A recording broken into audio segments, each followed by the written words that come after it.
오늘 시편 34편 17절에서 20절 말씀을 가지고 환난에서 건지심이라는 제목으로 우리 같이 하나님의 은혜를 나누고자 합니다. 우리 모두의 삶은 다 자기중심적인 삶을 살아가요. 다 내 중심으로 살아가요. 어떤 문제가 일어나도 다 저 사람이 잘못했지 내가 잘못했다고 생각하지 않아요. 그것이 예수 믿어도 마찬가지입니다. 예수 믿어도 자기중심적으로 신앙생활하는 사람들이 많다라는 것이에요. 누구나 다 자기의 성을 높이 쌓아놓고 이 성 안으로는 절대 들어오지 마라고 성벽을 쌓아놓은 사람들이 있어요. 그리고 그것을 누군가 조금만 침범하면 화내고 막 성질내고 하는 사람들이 너무나 많아요. 그래서요, 어떤 사람이 자신을 조금만 무시하거나 자신의 이 자존심을 상하게 하는 말을 하거나 그러면 분노하고 화내고 같이 싸우고 막 이런 삶을 살아갑니다. 그래서 성경은 뭐라고 말하냐? 무릇 지킬 만한 것 중에 내 마음을 지켜라, 이렇게 우리에게 말씀하고 있는 것이, 우리 마음에 주님이 주신 기쁨과 주님이 주신 그 평안함이 우리에게 있어야 돼. 그래야 하나님으로부터 오는 은혜를 우리가 받아 누릴 수 있지. 내 마음 가운데 내 것만 차 있는데 어떻게 하나님의 것이 내 삶 가운데 임할 수가 있겠습니까? 오직 무슨 일이 있어도 주님만 바라보고 주님만 믿고 믿음으로 나아갈 때에 하나님의 놀라운 은혜를 받게 되게 되는 것이죠. 신앙생활이라는 것은 철저하게 자기 자신을 부인하는 것이 신앙생활이에요. 운동을 할 때 보면요, 내 힘 빼는 것이 가장 먼저예요. 아무리 힘껏 하려고 하면 되는 것이 아니에요. 요즘 골프를 많이 치세요. 골프 칠 때도 아무리 내 힘껏 막 휘둘러 보세요. 그게 나가는지 절대로 안 나갑니다. 힘 빼고 이 체무게로 그냥 원심력에서 툭 치면 훨씬 더 멀리 나가는, 마찬가지예요. 신앙생활도 내 힘 꽉 붙잡고 내 것을 내 마음대로 내 뜻대로 이렇게 살아가면요, 절대로 하나님의 뜻 가운데 우리가 살아갈 수 없고 하나님의 은혜를 받을 수가 없게 된다는 것이죠. 우리의 신앙생활은 내 힘 빼는 거예요. 나는 아무것도 아닙니다. 나는 아무것도 아닙니다. 그래서 우리가 신앙생활 할 때 늘 고백해야 될 것은, 하나님, 나는 아무것도 아닙니다 라는 고백이에요. 나는 아무것도 아닙니다는 고백을 할 때 주님이 우리를 높여주시고 주님이 우리에게 은혜 베풀어 주시게 되게 되는 것이죠. 자꾸 내가를 찾으니까요, 다른 사람하고 부딪히는 거예요. 생각해 보세요. 늘 누가 내 얘기만 하고 나를 높이는데 누가 나를 좋아하겠어요? 우리는 상대방이 겸손할 때 그 사람을 존경해요. 그 사람이 자기 잘났다고 하면 아무리 잘나도 존경하지 않아요. 그런데 우리가 어찌 하나님 앞에서 내가를 찾으면서 인생을 살아갈 수가 있겠습니까? 우리는 철저하게 주님 바라보고 믿음으로 나가야 돼요. 그래야 하나님이 우리의 문제와 우리의 어려움을 아시고 그 문제를 해결하여 주시게 될 것입니다. 이스라엘의 두 번째 왕이 다윗 왕이라는 사람입니다. 이 다윗 왕은 이스라엘의 모든 사람들 가운데 제일 존경하는 왕, 그러면 다윗 왕이에요. 우리나라 사람의 가장 존경하는 왕 하면 누굴 생각해요? 세종대왕, 그렇게 생각하겠죠. 그런 뜻이 이스라엘 백성에게 가장 존경하는 왕, 가장 위대한 왕, 그러면 다윗, 이렇게 말합니다. 그런데요, 이 다윗이 실제로는 그가 왕이 되기 전까지 엄청나게 많은 마음의 고생을 했다는 사실을 여러분 알고 계실 것입니다. 당시에 최고의 권력과 사울이 왕위에 있던 그런 상황입니다. 그런데 그 사울이 이 다윗을 미워하는 거예요. 시기하고 질투하는 거예요. 그래서 다윗은 도망자의 삶을 삽니다. 늘 도망 다녀요. 나라에 엄청난 큰 공을 세웠죠. 정말 골리앗 이 장수와 싸울 때 나가서 물맷돌 하나 들고 가서 쳐서 하나님의 이름으로 그 골리앗 장수를 무너뜨렸어요. 그 골리앗 장수는 어떤 사람입니까? 나와서 하나님을 욕하고 이스라엘을 욕하고 나와 싸우자 라고 할 때 어떠한 군사도 나가지 못하고 벌벌 떨면서 있던 그 상황 아니었습니까? 그때에 다윗이 가서 물맷돌 한 방으로 골리앗을 무너뜨리고 블레셋 군사가 다 도망가 버리게 됐어요. 그래서 민족적 영웅이 됩니다. 그래서 그가 돌아올 때요, 사람들이 외칩니다. 사울은 천천히요, 다윗은 만만히로다. 그러니까요, 사울이 이 소리를 들으니까 화가 나는 거예요. 나는 천이고 저는 만이라고 하니까 사울이 화가 나서 군사를 푸는데요, 이 다윗은 누굽니까? 자기의 사위입니다. 그리고 시위대장입니다. 그리고 민족적 영웅입니다. 그런데 군사를 풀어서 다윗을 잡아서 죽이라고 하는 것이. 그런데요, 이 절망의 시간, 고통의 시간에 다윗이라는 사람은 어떻게 했냐? 주님께 감사하고 찬양했다라는 것이 오늘 첫 번째로 같이 나눌 말씀입니다. 주님께 감사 찬양하는 신앙을 우리가 가져야 된다라는 것이. 오늘 본문 17절 18절을 다시 한번 봅시다. 의인이 부르짖음에 여호와께서 들으시고 그들의 모든 환난에서 건지셨도다. 여호와는 마음이 상한 자를 가까이 하시고 충심으로 통회하는 자를 구원하시도다 라고 말하고 있어요. 다윗은 이 사울의 미움을 받고 시기와 질투를 받고 도망자의 삶을 살아요. 어느 곳 한 곳에 머물러 있을 수가 없어요. 군대를 다 풀어서 다윗을 무조건 잡아라 하니까요, 이 군인들이 혈안이 되어서 어디에 다윗이 있는가, 다윗을 잡아서 내가 이 왕에게 신임을 받아야겠다라는 생각을 가지고 막 다윗을 쫓아갑니다. 그러니까 여러분, 다윗이 하루도 잠을 제대로 잤을까요? 아마 이런, 여러분이 뭐 누군가 빚에 져서 빚쟁이에 시달려 본 적이 있는지 모르겠어요. 만약 그랬다고 한번 생각해 봅시다. 빚쟁이들이 늘 나를 쫓아다닌다고 생각해 보세요. 하루라도 잠을 잘 자겠어요?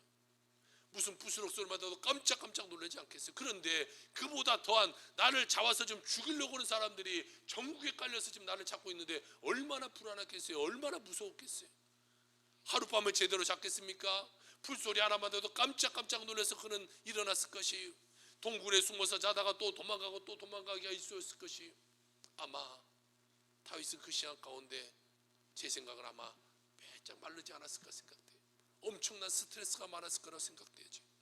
그런데요, 그 도망자의 신세가 얼마나 길었을까? 이 성경학자들의 이야기를 들어보니까 약 10년에서 13년이 됐다 그래요. 그러니까 우리가 지금 생각했던 그냥 뭐 당분간 도망 다녔겠지, 이 정도가 아니에요. 많게는 13년을 도망자의 신세가 되니까 얼마나 여러분 무섭겠습니까? 얼마나 불안했겠습니까? 그가 도망다니다 이제 전국에 더 이상 도망다닐 데가 없다고 생각하고 국경을 넘어서 도망갔는데 거기가 어디냐면요, 블레셋이라는 나라까지 도망갑니다. 그런데 여러분, 블레셋은 어떤 나라입니까? 이 골리앗의 나라 아닙니까? 자기가 골리앗을 무너뜨려서 그 나라가 전쟁에서 진 그런 나라 아닙니까? 그러니까요, 이 이스라엘에서는 민족적 영웅이었지만 블레셋에서는요, 잡아 죽여야 될 사람이에요. 근데 무서우니까 도망가서 블레셋까지 가는 거 아니겠어요? 우리나라를 한번 따져볼까요? 안중근 의사가 우리나라에서는 위대한 인물이지만 일본에서는 뭐라고 말할까요? 자기의 나라를 해했던 사람으로 말하지 않을까요? 마찬가지 아니겠어요? 다윗이 바로 그런 사람. 그런데 블레셋으로 도망갑니다. 그러니까 블레셋 사람들 보고, 야, 저 사람 다윗 아니야? 다윗을 막 잡아다가 지금 왕 앞에로 데리고 갑니다. 사무엘상 21장 13절 14절에 이렇게 말합니다. 그들 앞에서 그의 행동이 변하여 이 미친 채하고 대문짝에 그적거리며 침을 수염에 흘리며 아기스가 그의 신하에게 이르되, 너희도 보거니와 이 사람이 미치고 왕이로다. 어찌하여 그를 내게로 데려왔느냐? 이렇게 말하고 있어요. 그러니까 보세요, 블레셋 나라까지 가서 이제 사람들이 자기를 죽이려고 하니까 어떻게 해요? 미친 채 하는 거예요. 민족적 영웅이잖아요. 그런데 도망자의 신세 가운데 이제 미친 척하고 어떻게 합니까? 이 수염에 막 침을 질질 지르고 벽에 가서 벽이나 긁고 있고 이런 모습을 지금 하고 있다는 거예요. 왜 그래요? 안 죽으려고. 얼마나 비참합니까? 그런데요, 그는 이런 아기스 왕, 가드 왕 앞에 가서 목숨을 위험받을 때 미친 척하고 그런 이런 바보스러운 행동을 했지만 그는 이런 상황 가운데도 하나님을 찬양했다는 사실을 우리가 기억해야 되는 것이, 얼마나 그는 자존심이 상했을까? 내가 목숨을 연명하기 위해서 미친 척하고 있는 이 모습이 얼마나 자존심이 상했겠어요? 대적 앞에서 목숨을 연명하고 침을 질질 흘리면서 미친 척하고 있으니 여러분, 마음은 또 어떻게 했겠어요? 그러나 그런 고난 가운데 그가 지었던 시가 있는데요, 오늘 우리가 읽었던 시편 34편입니다. 그가 평안할 때 쓴 시가 아니에요. 이런 미친 모습하는 그런 바보스러운 모습 가운데 있던 그 가운데 썼던 시가 오늘 시편 34편인데 그는 주님께 감사와 찬양을 드리고 있다는 거예요. 오늘 시편 34편 1절과 2절을 같이 한번 봅시다. 내가 여호와를 항상 송축하며 내 입술로 항상 주를 찬송하리이다. 내 영혼이 여호와를 자랑하니니 공고한 자들이 이를 듣고 기뻐하리로다. 여러분, 믿음 없는 사람은요 어려움 가운데 주님을 찬송하고 감사하지 못해요. 잘 될 때는 감사할 수 있겠죠. 그러나 내가 잘못되고 내가 어려움을 당하고 내가 문제가 다가올 때는요 불평하고 그 길을 뒤로 물러나기 일쑤일 것입니다. 그것이 일반적인 사람들의 모습인 것이. 그러나 믿음의 사람들은요 고난의 때도 감사하고 그 가운데 찬송하는 삶을 살아가야 되게 되는 것이죠. 그러면 하나님께서 하늘의 문을 여시고 우리에게 축복을 주신다는 거예요. 어려움 가운데 문제 가운데 그 가운데서 우리가 하나님을 찬양해요. 그러면 하나님이 그 모습을 보시고 하나님을 우리에게 축복해 주신다. 다윗이 지금 어려움 가운데 있지만 그는요 그 가운데서도 하나님을 찬양하고 하나님께 영광 돌렸던 그런 삶을 살았다는 것이. 여러분, 믿음의 사람은요 고난의 때 감사하고 찬송하는 거예요. 예수 믿는 사람은요 내가 어려움 당하고 문제 가운데 있지만 그 가운데 하나님을 찬송할 줄 아는 자가 믿음 있는 자가 되게 되는 것이. 헬렌 켈러라는 사람은요 앞을 보지 못해요, 듣지를 못해요, 말하지를 못하는 이 삼중고를 갖고 있었는데 그럼에도 불구하고 그는 고난에 대해서 이런 고백을 하게 됩니다. 나의 생명에 닥쳐오는 모든 고난은 하늘이 값없이 내리는 은혜다. 그가 말하지 못하고 듣지 못하고 그가 이 몸의 모든 이 문제 가운데 있지만 그 모든 문제가 그는 뭐라고 말해요? 하나님의 은혜다. 이것 또한 하나님의 은혜라고 말하고 있는 것이죠. 여러분, 이 고난을 축복으로 받아들일 때 우리 삶 가운데 은혜가 임하게 되는 것이. 고난은 우리에게 축복을 가져다주는 축복의 전주곡 정도 되는 것이. 이 고난이 오면 이제 내 삶 가운데 축복이 오겠구나 라는 생각을 하게 돼요. 가수가 나오는데요 가만히 있지 않고 이 노래 전주곡이 쭉 흘러나오면 이제 가수가 노래하겠구나 라는 생각하는 것처럼 고난이 내 삶 가운데 딱 오면 하나님이 내 삶 가운데 축복해 주시겠구나 라는 우리의 삶이 펼쳐지게 된다는 것이죠. 되는 것이 없고 힘들고 무엇을 해도 늘 좌절할 수밖에 없는 그런 상황이 다가오는 그때에 우리는 절대로 낙심하지 말고 포기하지만은 그런 신앙인이 되길 주의 이름으로 축복합니다. 터널이 아무리 길어도요 끝은 오기 마련이에요. 이번 겨울이 아무리 추워도 벌써 봄이 오고 이 남부지방에는 벌써 꽃이 피고 있어요. 모든 것은 다 지나가기 마련이에요. 여러분의 삶의 어려움이 지금 이것 때문에 나 정말 못 살겠다, 힘들다.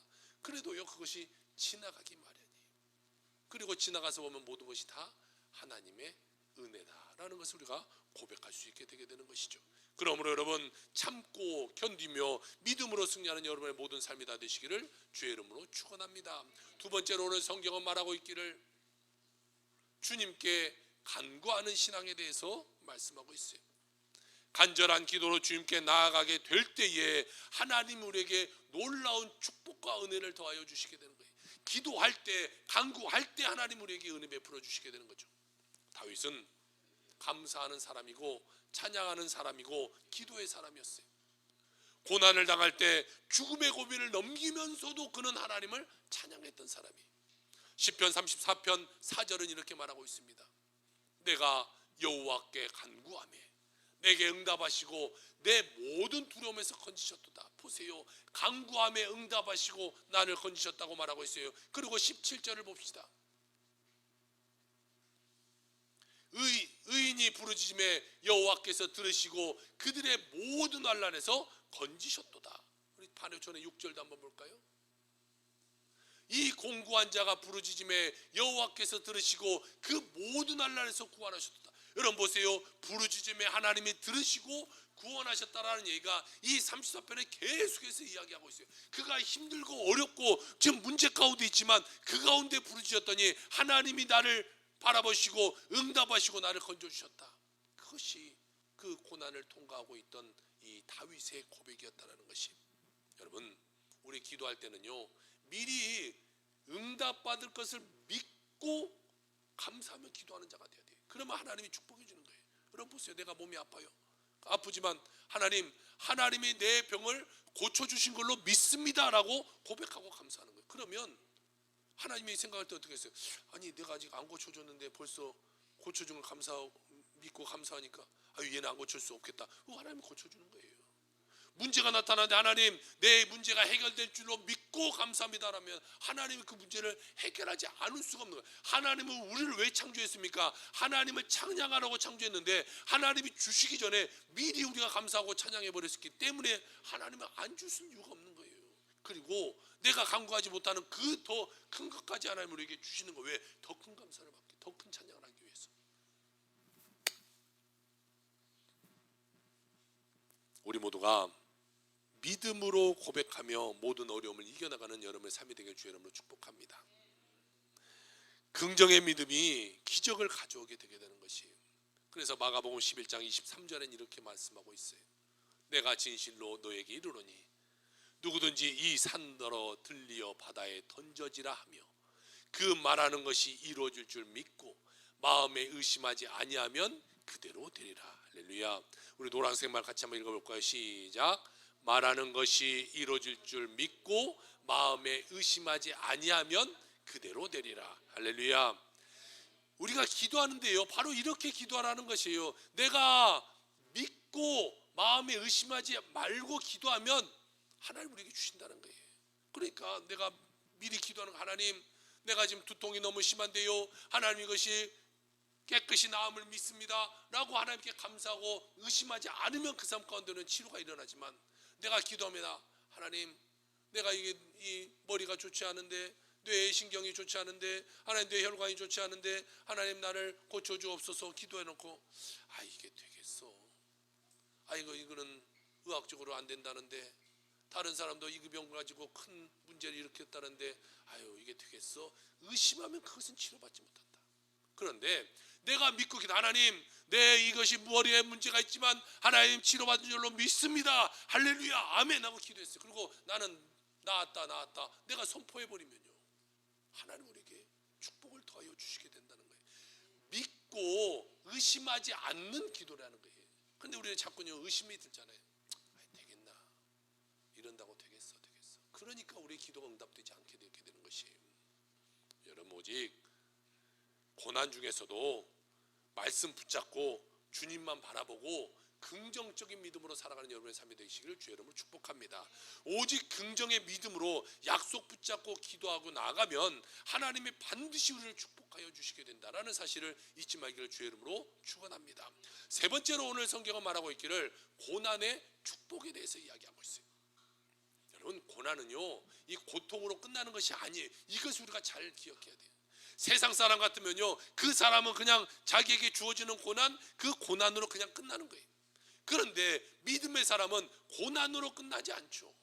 고난으로 끝난다면요 우리가 예수 믿을 필요가 뭐 있겠어요. 세상 사람과 똑같으면 우리가 왜 주일 아침에 이 한숨 더 잘 수 있는 이 시간에 왜 주님께 나와서 우리가 예배하고 있습니까?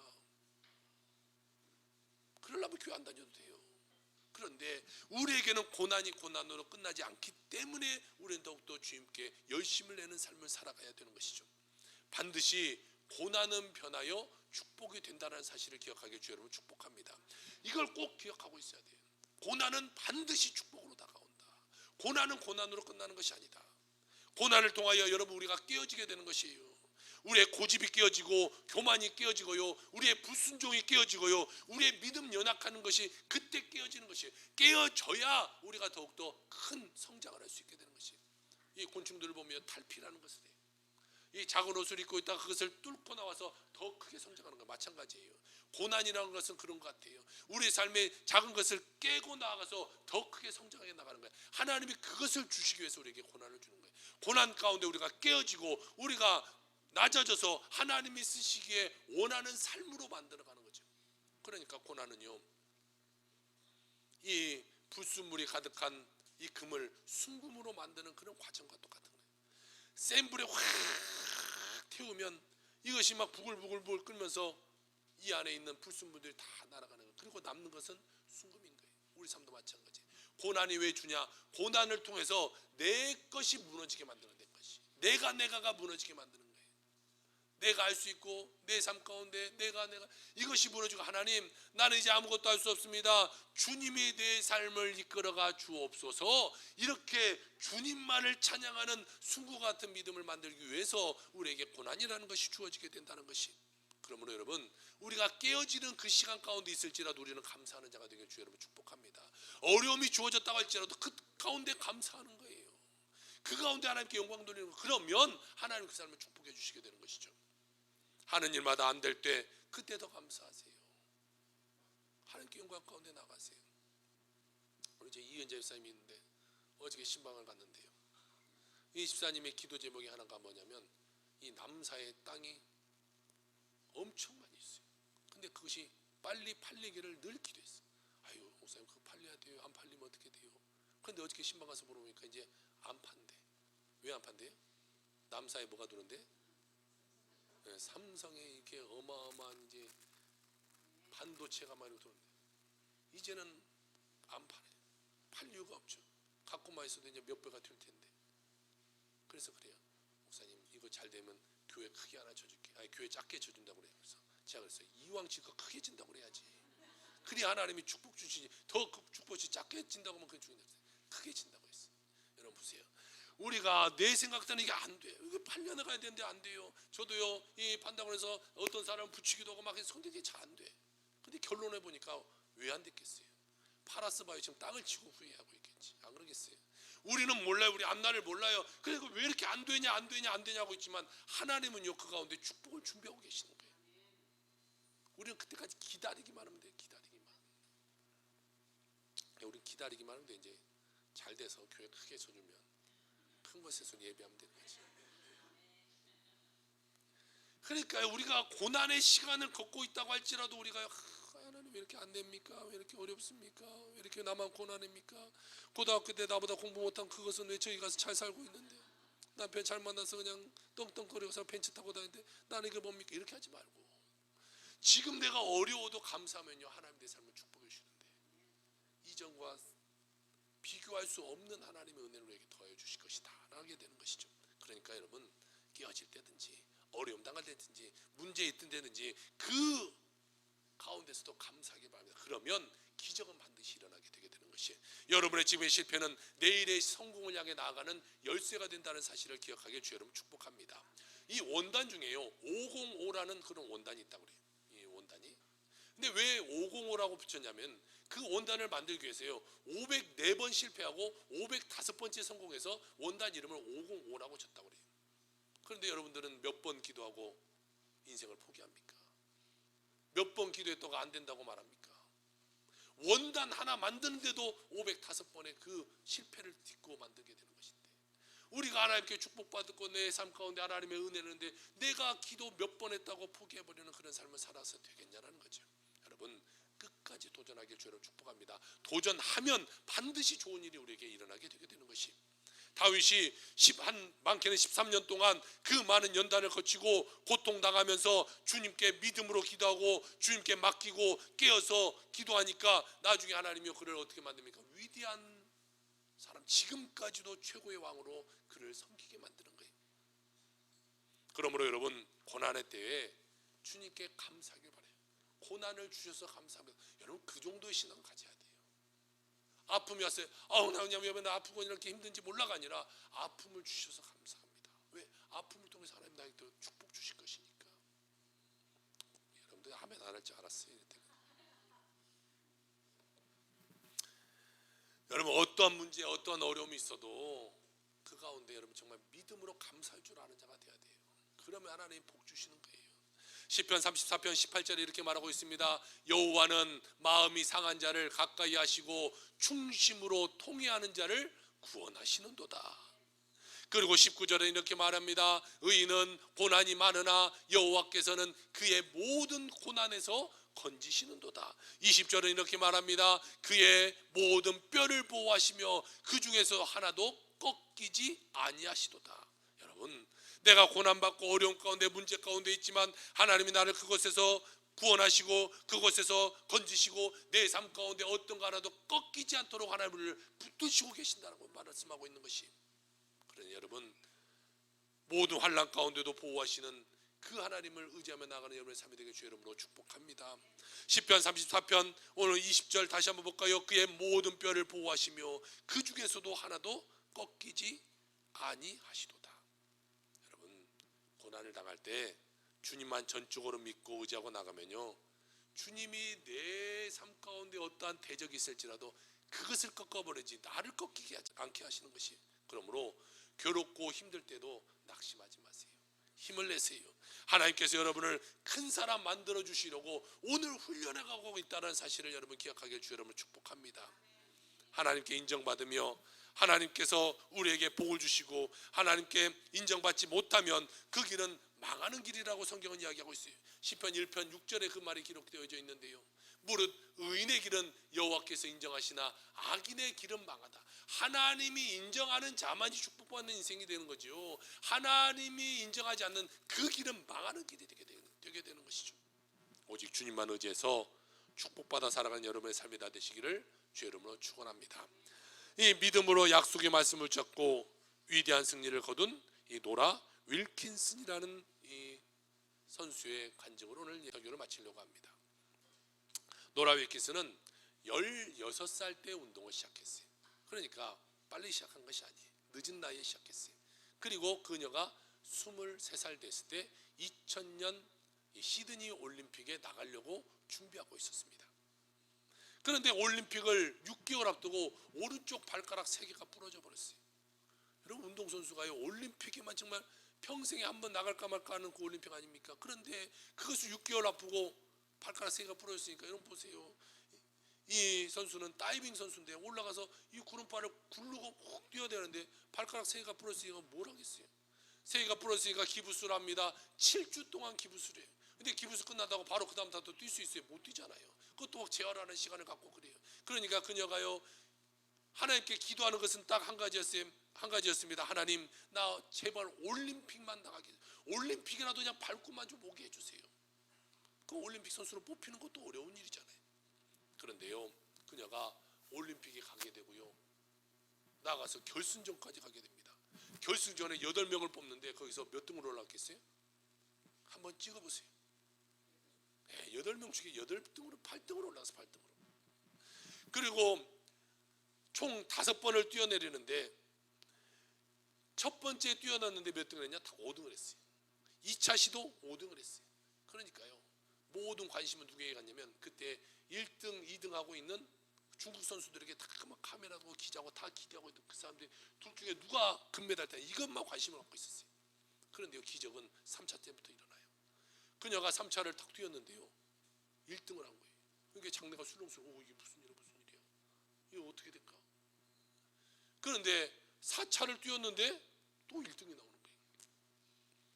그녀가 이 발가락이 부러진 그날부터 늘 외웠던 말씀이 있는데요, 그가 빌립보서 4장 13절을 늘 하나님이 주셔서 외웠어요. 그 말씀이 바로 이거예요. 내게 능력 주시는 자 안에서 내가 모든 것을 할 수 있느니라.